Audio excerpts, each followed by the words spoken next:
तो चतुर्थ स्कंद अध्याय 22 श्लोक संख्या 25, इसमें बताया जाएगा भगवान की कथा सुनने से क्या होता है। भगवान के प्रति आकर्षण बढ़ता है और भौतिक चीजों के प्रति आकर्षण खत्म होता है।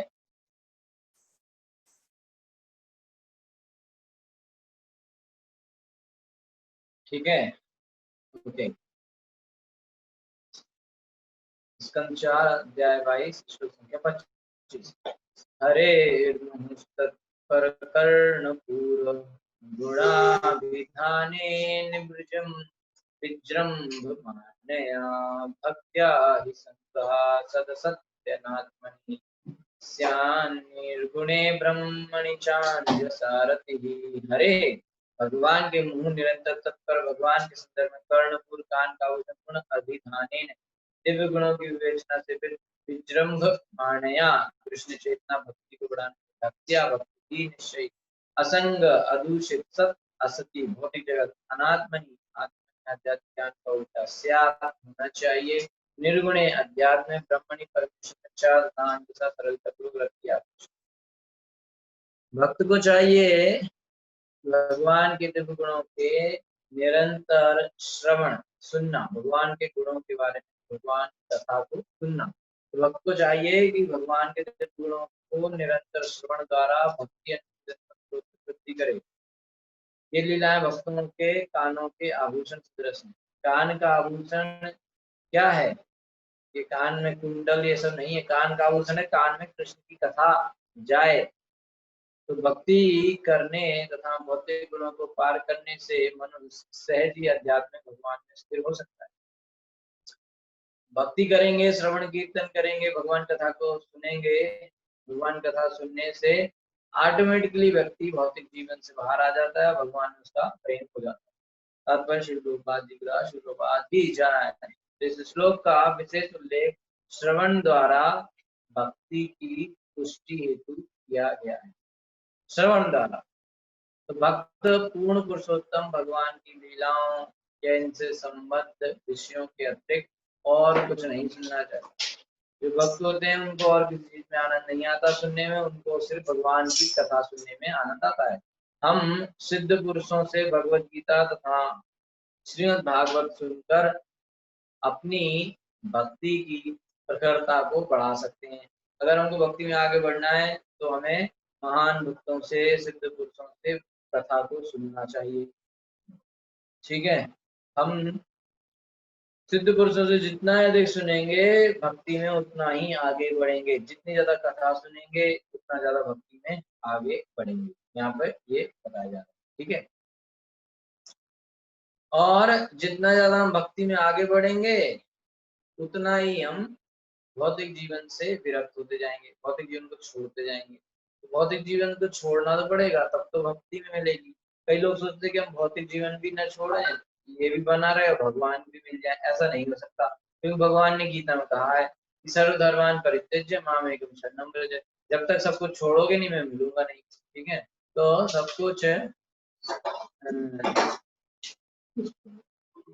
कुछ छोड़ना चाहिए भगवान के लिए, तभी भगवान मिलते हैं। ठीक है, तो कई लोगों को लगता है कि हम भौतिक जीवन भी चलता रहेगा और आध्यात्मिक जीवन भी चलता रहेगा। ऐसा नहीं हो सकता है। तो जितना ज्यादा हम भक्ति में आगे बढ़ना चाहते हैं उतना ज्यादा हमको भक्तों से कथा सुनना चाहिए। इसलिए प्रभुपाद की किताब पढ़ना माने भक्ति में बहुत आगे बढ़ सकते हैं। प्रभुपाद की किताब पढ़ना और लेक्चर सुनना, गुरु के कथा सुनना, इस तरीके से हम जब कथा सुनते हैं तो हम भक्ति में आगे बढ़ते हैं। जैसे जैसे भक्ति में हम आगे बढ़ेंगे वैसे वैसे भगवान के प्रति हमारा लगाव बढ़ेगा। जैसे जैसे हम ज्यादा कथा सुनेंगे वैसे वैसे हम भक्ति में आगे बढ़ेंगे, वैसे ही हम भक्ति क्षेत्र में आगे बढ़ेंगे और उतना ही भौतिक जगत से विरक्त हो जाएंगे। जैसे कि भगवान चैतन्य महाप्रभु ने उपदेश दिया है कि हम जितना ही भौतिक जगत से विरक्त होंगे उतना ही भगवान के प्रति आसक्ति में वृद्धि होगी। ठीक है, जितना भौतिक चीजों से लगाव खत्म होगा उतना भगवान से लगाव बढ़ेगा, जितना भगवान से लगाव बढ़ेगा उतना यहाँ घटेगा। ठीक है, अब दोनों जगह लगाव है तो मुश्किल है, तो एक जगह झूठा है। ठीक है, तो इसलिए जो भक्त भक्ति में सतत प्रगति करना तथा भगवान के धाम को जाना चाहते हैं, उनको सारे इंद्रिय सुख तथा ऐसे व्यक्तियों की संगति त्याग देनी चाहिए जो धन तथा इंद्रिय व्यक्ति के पीछे दीवाने रहते।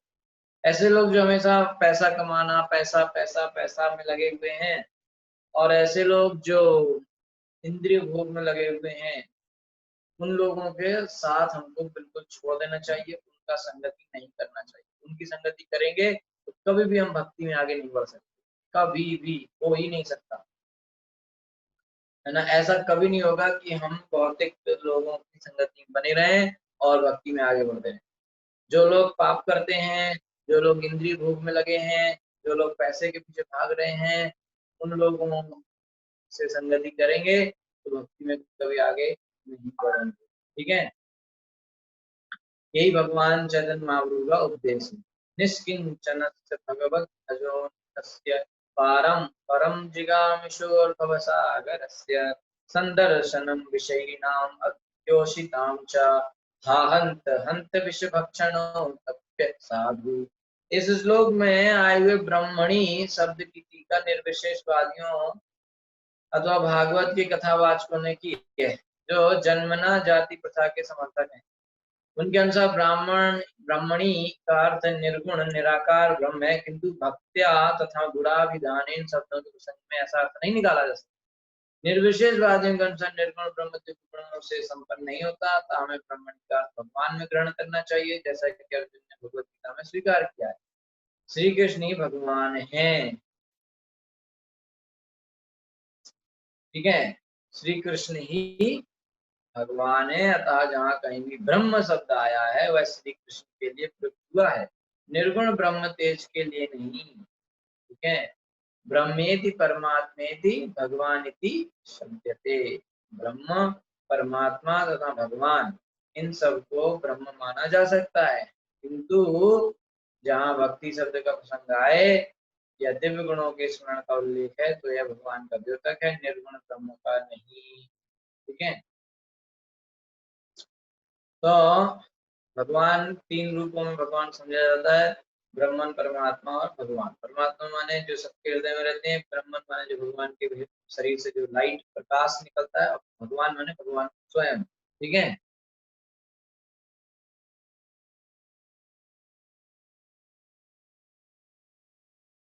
तो कई लोगों को ऐसा लगता है, कई लोग अपने ज्ञान से अपने हृदय में परमात्मा की खोज करते हैं योग के द्वारा। ठीक है, अपने सब इंद्रियों को कंट्रोल करके और परमात्मा की खोज करने की कोशिश करते हैं, तो उनको हृदय में परमात्मा दर्शन हो जाता है, तो उनको लगता है कि परमात्मा ही है, बस इसके आगे कुछ नहीं है। तो जबकि ऐसा नहीं है, भगवान तो गोलोक में है और वहां से वो परमात्मा उनके विस्तार के विस्तार का अवतार ऐसे चलता है। ठीक है, तो वही क्षीरोदक्षाई विष्णु या परमात्मा इस भौतिक जगत को चलाने के लिए कण कण में विराजमान है। ठीक है, तो इसका मतलब नहीं हुआ कि वो यहाँ है तो वहां नहीं है, वहां भी है यहाँ भी। समझा रहे, लेकिन वहां परमात्मा नहीं है गोलोक में। ठीक है, तो जो लोगों को कम ज्ञान है उनको लोकल चीजें दिखती है। ठीक है, जैसे आपको आपके शहर में सरकार का एक ऑफिस है, से कि इलेक्ट्रिसिटी डिपार्टमेंट का ऑफिस, तो आपको लगता है बस यही डिपार्टमेंट है, यहीं से सब कुछ होता है। इसके पीछे जो है पूरा मिनिस्ट्री चल रही है, वो सब उसको पता नहीं है। तो ऐसा जो कुछ लोगों को सिर्फ परमात्मा ज्ञान होता है, कृष्ण का ज्ञान नहीं। ठीक है, उनको क्या लगता है यही परमात्मा कृष्ण बन के आ गए, या ऐसा है, या ब्राह्मण, कुछ लोगों को ब्राह्मण का ज्ञान है, मैंने सिर्फ प्रकाश का ज्ञान है, आगे कुछ। ठीक है, तो उनको लगता है कि जब जरूरत होती है तो ब्रह्म का जो प्रकाश है वही रूप रख के आ जाता है। ऐसा नहीं है, वास्तव में भगवान कृष्ण है और उनका रूप। ठीक है, यदा रथे। ओके, तो यहाँ पे 25वें श्लोक में बहुत ज्यादा जो है किस चीज पर फोकस किया गया है, भगवान की कथा सुनने पर। भगवान कथा सुनते रहो, सुनते रहो, सुनते रहो। कथा सुनते सुनते अपने आप जो है भौतिक चीज, भगवान के प्रति रुचि, आसक्ति बढ़ जाएगी, भौतिक चीजों में आसक्ति खत्म हो जाएगी अपने आप। कई लोगों को ऐसा अनुभव है कि जब वो कथा सुनना चालू किए तो कथा सुनते सुनते उनके विचार बदल गए, उनका उनको भौतिक चीजों से लगाव खत्म हो गया, पहले सब चाहिए था, अब कुछ नहीं चाहिए, भगवान की भक्ति में मन लगता है। तो जो कथा सुनते रहने से ये फायदा, इसलिए कथा को रोज सुनना चाहिए। भागवत में कहा नित्यम भागवत सेव्य, माने सतत हमेशा सुनते रहना चाहिए, ठीक है। अच्छा, अगर हम कथा सुनते रहेंगे तो क्या होगा, भगवान से आकर्षण बढ़ जाएगा, आसक्ति बढ़ जाएगी, भगवान में रुचि बढ़ जाएगी कथा सुनते रहेंगे। तो अगर भगवान में हमारी आसक्ति, आकर्षण, रुचि भगवान में बढ़ गई, हम कृष्ण से ज्यादा आकर्षित हो रहे हैं, कृष्ण की तरफ रुचि है, तो इससे फायदा क्या होगा? इससे फायदा क्या होगा वो 26वें श्लोक में हमको बताया जाएगा। यदा ब्रह्मणि नैष्ठिकी पुमान् आचार्यवान् ज्ञान विरागरं वीर्यं हृदयं जीवकोशं पंचात्मकं योनिमिवोत्थितो अग्निः। यदा जब रति आसक्ति ब्रह्मणि भगवान में नैष्ठिकी स्थित मनुष्य आचार्यवान समर्पित ज्ञान ज्ञान विराग विरक्ति रमहसा के बल से दहती जलाता है, अवीर्यम नपुंसक हृदयम हृदय के भीतर जीव कोशम आत्मा का आवरण पंच आत्मकम पांचों तत्व योनि जन कसोति व सत्य। गुरु की कृपा से तथा ज्ञान एवं विराग के जागृत होने से, गुरु कृपा से और ज्ञान एवं वैराग जागृत होने से भगवान के प्रति आसक्ति में स्थिर हो जाने पर जीवात्मा जो शरीर के अंतर स्तर में स्थित 5 तत्वों से आच्छादित है, अपने भौतिक परिवेश को उसी प्रकार जला देता है जिस प्रकार काष्ठ से उत्पन्न काष्ठ को ही भस्मसात कर देता। लकड़ी के अंदर आग है लेकिन वो दिखती नहीं है, तो उसको थोड़ा रगड़ो या कैसे भी जल जाए तो वही आग अंदर से बाहर निकल के उस लकड़ी को ही जला के खत्म कर देती, ठीक है।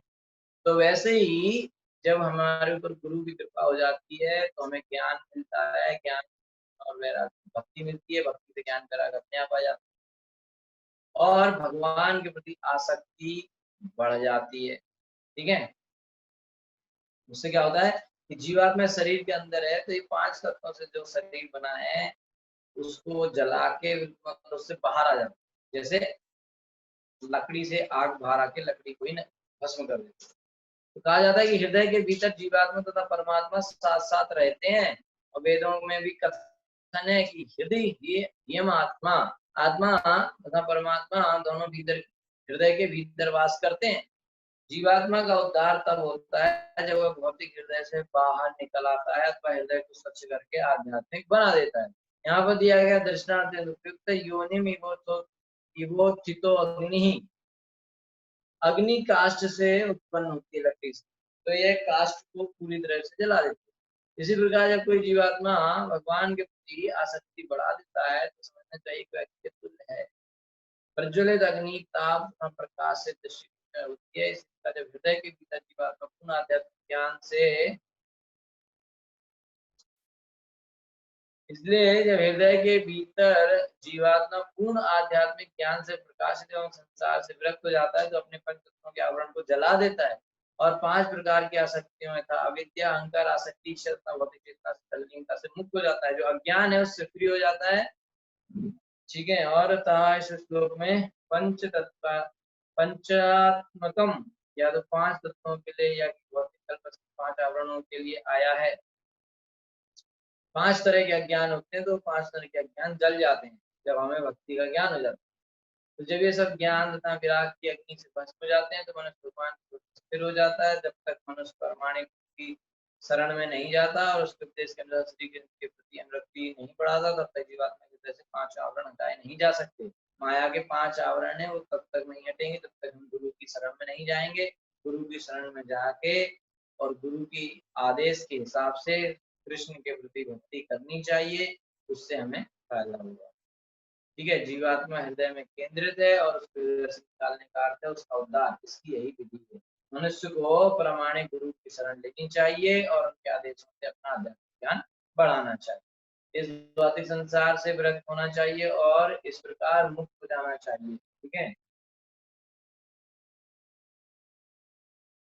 अतः शुद्ध भक्त का शरीर चिन्मय शरीर कहलाता है। अतः सिद्ध भक्त भौतिक शरीर के भीतर नहीं रहता, वह तो अपने आध्यात्मिक शरीर के भीतर वैसे ही रहता है जैसे कि जटा के भीतर रहते हुए भी नारियल जटा से भिन्न रहता है। ठीक है, क्या बता रहे हैं कि जैसे जो सिद्ध भक्त है वो कैसे रहता है, जैसे नारियल के अंदर वो गोला रहता है ना एक गरी, वो अंदर तो है लेकिन उससे बिल्कुल हटके है, वैसे रहता है भक्त। शरीर के अंदर रहता है पर कैसे रहता है, नारियल। दूसरे शब्दों में भक्त का शरीर भौतिक कार्यकलापों से संबंधित नहीं रहता, फलस्वरूप भक्त सदैव मुक्त रहता है, ब्रह्म भूयाय कल्पते, जैसे कि भगवद गीता 14:26 में पुष्टि की गई है। इसकी पुष्टि श्री रूप गोस्वामी ने भी इस प्रकार की है, इहा यस्य हरेर दास्य कर्मणा मनसा गिरा निखलास्वस्थासु जीवन मुक्ता स उच्यते। तो जो मन वचन तथा कर्म से भगवान की सेवा में पूर्णतः लगा रहता है, मन वचन और कर्म से जो कृष्ण की सेवा में पूरी तरह से लगा हुआ है, तो चाहे जिस भी स्थिति में रहे अपने शरीर के भीतर, फिर चाहे वो घर में रहे, चाहे जंगल में रहे, चाहे बाहर रहे, चाहे भीतर रहे, चाहे आदमी के शरीर में हो, चाहे औरत के शरीर में हो, चाहे भारत के शरीर में हो, चाहे अमेरिका के शरीर में, कहीं भी हो, अगर वो मन वचन तथा कर्म से कृष्ण की सेवा कर रहा है तो वो मुक्त हो जाए। ठीक है कि नहीं।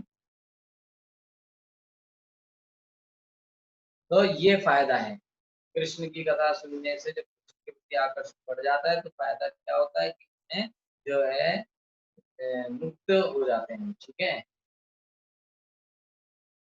बिल्कुल जो माया के आवरण है सब जल के खत्म हो जाते हैं। ओके,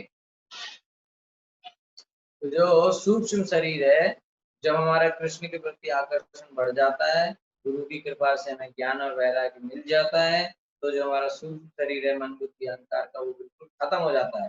ठीक है, ओके। तो जब ये 5 तरह के जो अज्ञान है, ठीक है, जो अज्ञान तमोगुण है और अहंकार है, मोह है, घृणा है और मृत्यु का भय है, ये सब चीजें जब हमारी खत्म हो जाती है तो उससे क्या फायदा होता है, वो 27वें श्लोक में हमें आगे बताया जाएगा।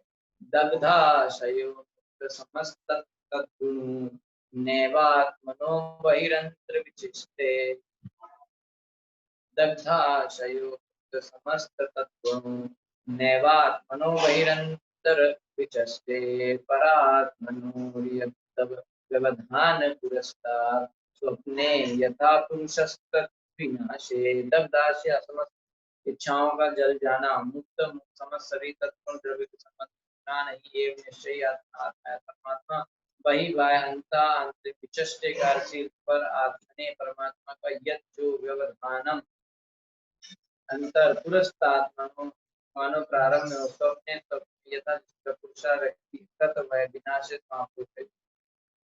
जब मनुष्य समस्त भौतिक इच्छाओं से रहित और भौतिक गुणों से मुक्त हो जाता है तो वह अंतर तथा बाह्य रूप से किए गए कार्यों में अंतर नहीं देखता।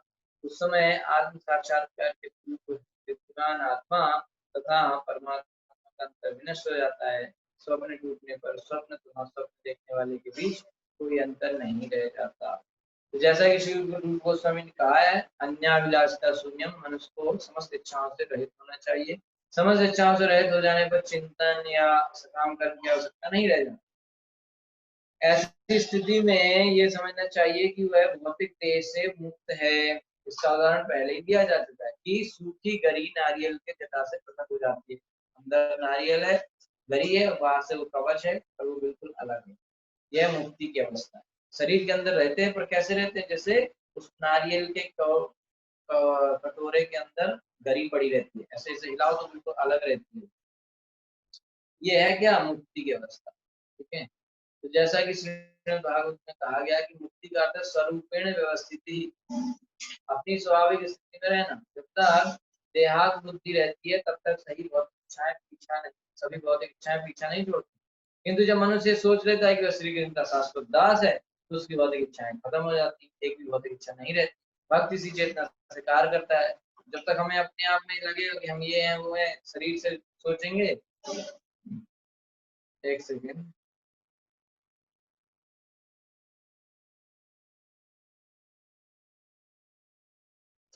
जब हम शरीर को आत्मा मानकर सोचेंगे, हमको लगेगा हम भारतीय हैं, हम अमेरिकन हैं, हम पुरुष हैं, हम स्त्री हैं, हम ब्राह्मण हैं, हम शूद्र हैं, हम हिंदू हैं, हम हमें मुस्लिम हैं। जब तक हमें शरीर से सोचते रहेंगे तब तक हमें भौतिक इच्छाएं बनी रहेंगी।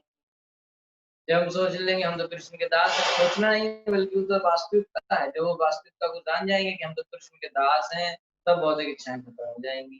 तो भक्त इसी चेतना में भक्त लोग काम करते हैं। जब शरीर से संबंधित भौतिक इच्छाएं समाप्त हो जाती है तो मनुष्य वास्तव में मुक्त हो जाता है। तो मुक्त हो जाने पर मनुष्य अपनी व्यक्तिगत इंद्रिय तृप्ति के लिए कुछ भी नहीं करता। फिर आगे वह जो कुछ भी करता है वह अनासक्त रहता है, उससे कोई आसक्ति नहीं। बद्ध अवस्था में दो प्रकार के कर्म होते हैं। मनुष्य शरीर के लिए काम करता है, किंतु साथ ही साथ वह मुक्त होने के लिए भी काम करता है। बद्ध अवस्था में शरीर के लिए काम करता है, मुक्त होने के लिए। समझ भौतिक इच्छाओं से मुक्त होने के भक्त शरीर का आत्मा के लिए कर्म की व्यवस्था से परे हो जाता है, तब देह समाप्त हो जाती है। जब तक बद्ध जीवन है तो वो उसके लिए भी काम करेगा और मुक्त होने के लिए भी काम करेगा। मुक्त होने पर तो मुक्त हो गया, फिर वो भौतिक काम को नहीं करेगा। ठीक है, इसलिए श्री गुरु गोस्वामी ने कहा है कि या यस हरेरदास करुणा मनसा गिरा निक्लास तो आपके हस्तासु जीवन मुक्ता से उच्चित। जब मनुष्य भगवान की सेवा में पूर्ण रूप से संलग्न होता है तो वह जीवन की किसी भी अवस्था में मुक्त रहता है, वह जीवन मुक्त कहलाता है। ऐसी मुक्त अवस्था में इंद्रिय तृप्ति के लिए किए गए कार्यों तथा मुक्ति के लिए किए गए कार्यों में कोई अंतर नहीं रह जाता। ठीक है, तो जो भक्त के लेवल में आ गया है तो वो तो जो भी करता है वो भक्ति ही है। फिर वो इंद्रिय तृप्ति के लिए कुछ नहीं करता, वो अपने लिए खाना नहीं बनाता, भगवान के लिए बनाता है, प्रसाद खाता है। जो भी करता है भगवान के लिए करता है।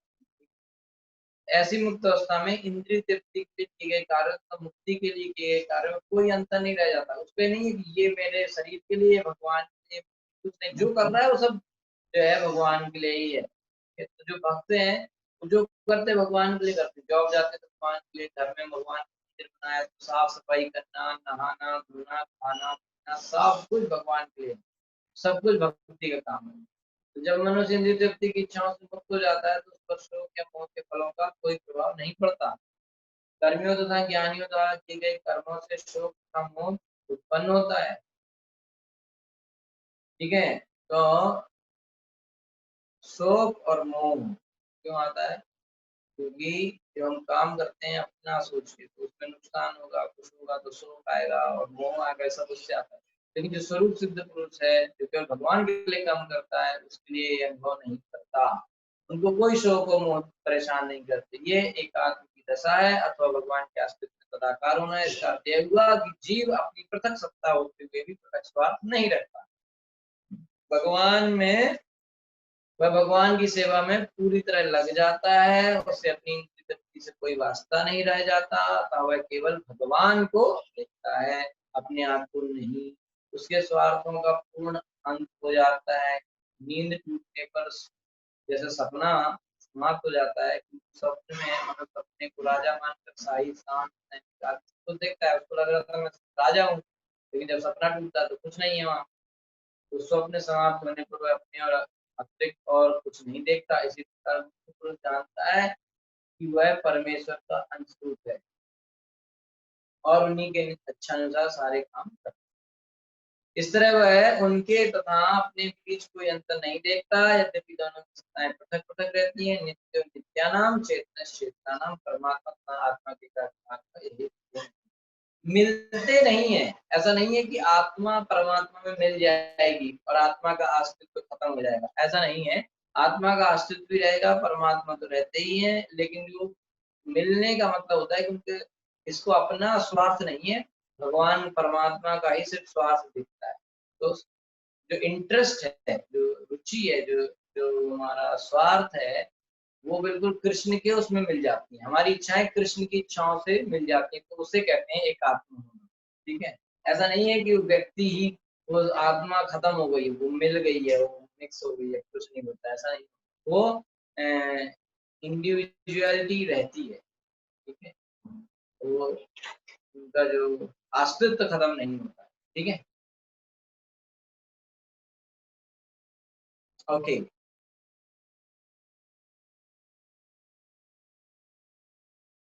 तो 28 और 29 श्लोक में अब बताया जाएगा कि जो सूक्ष्म शरीर है उसके होने से और ना होने से क्या फर्क पड़ता है। ठीक है, तो अभी यहाँ पे वो डिस्कनेक्ट हो जाएगा, अभी 40 मिनट हो रहा है, तो आप लोग फिर से ज्वाइन कर सकते हैं। ठीक है, तो जो होस्ट है वो डिस्कनेक्ट कर सकते हैं, फिर से जो है स्टार्ट कर सकते हैं।